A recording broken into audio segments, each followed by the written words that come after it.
Quand vous démarrez un chantier, les terrassements sont souvent la première atteinte sur l'environnement.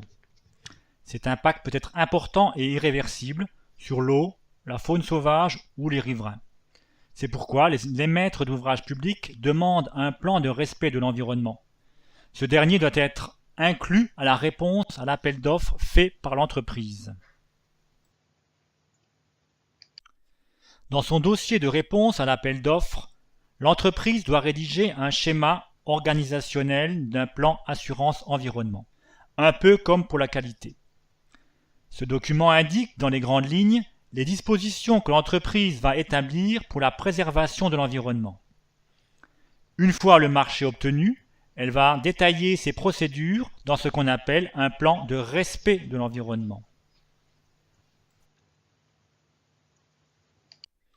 Le plan de respect de l'environnement peut contenir plusieurs choses.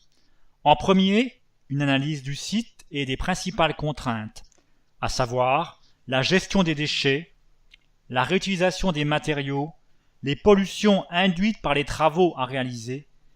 En second, on trouvera une organisation générale du chantier. Quelles sont les entreprises qui interviennent, d'où proviennent les matériaux, qui est responsable du suivi environnemental. Puis, on doit trouver les procédures de préservation de l'environnement, déchets, pollution. Ensuite, on établit la liste des contrôles internes à l'entreprise et les contrôles faits par le maître d'ouvrage pour vérifier que ces procédures ont bien atteint leur objectif, comme pour la qualité. Une fois les travaux démarrés, l'entreprise met en œuvre les procédures qu'elle a développées dans son PRE et elle effectue les contrôles internes prévus. Le maître d'ouvrage réalisera également les contrôles extérieurs qu'il a prévu de faire.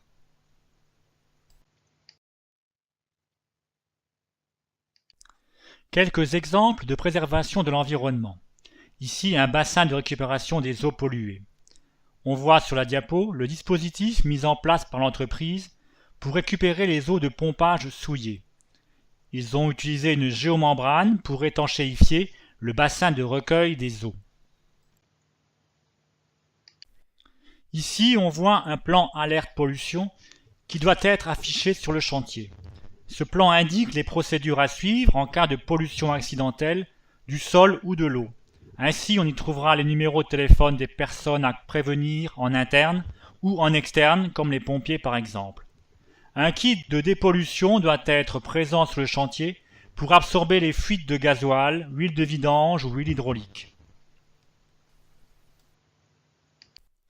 Le tri des déchets, inertes, industriels ou spéciaux, doit se faire dès leur production sur le chantier. L'installation de bennes facilite ce tri. Les produits dangereux devront être stockés dans des fûts étanches. Une benne non triée, et c'est le prix de son retraitement qui vous coûtera plus cher. Les chantiers proches des milieux aquatiques doivent faire l'objet d'une réflexion spécifique avant le début des travaux. Quels sont les enjeux environnementaux? Est-ce un cours d'eau sensible abritant des espèces protégées? Quels sont les impacts sur cette faune et les mesures qui doivent être prises pour les protéger? On observe sur cette image l'impact d'une pollution d'un cours d'eau par les fines venant d'un terrassement. Cette pollution a pour conséquence le colmatage du cours d'eau ainsi que la mise en danger des espèces vivant dans ce milieu. Sur cette photo, on peut voir les conséquences d'un apport de fines, éléments très fins contenus dans le sol, qui ont été emmenés par le ruisseau. Elles ont colmaté la buse qui traverse la route. On peut apercevoir sur cette diapositive un moyen très économique pour retenir les éléments fins. On utilise des filtres à paille placés à la sortie des bassins de stockage. La paille va donc retenir les matières en suspension et restituer une eau plus claire. Ici, on voit un bassin de récupération des eaux de lavage des engins. Ces eaux seront ensuite décantées avant d'être rejetées dans le milieu naturel. On remarque sur ces photos les protections prises pour éviter les pollutions du sol par les produits stockés sur le chantier. Création d'une enceinte étanche pour contenir les déversements accidentels ou couverture de la zone de stockage pour une protection vis-à-vis de la pluie. En conclusion, les chantiers du BTP sont une source importante d'impact sur l'environnement. C'est pourquoi les réglementations ont évolué. Il existe maintenant des méthodologies de protection développées par exemple par le CETRA.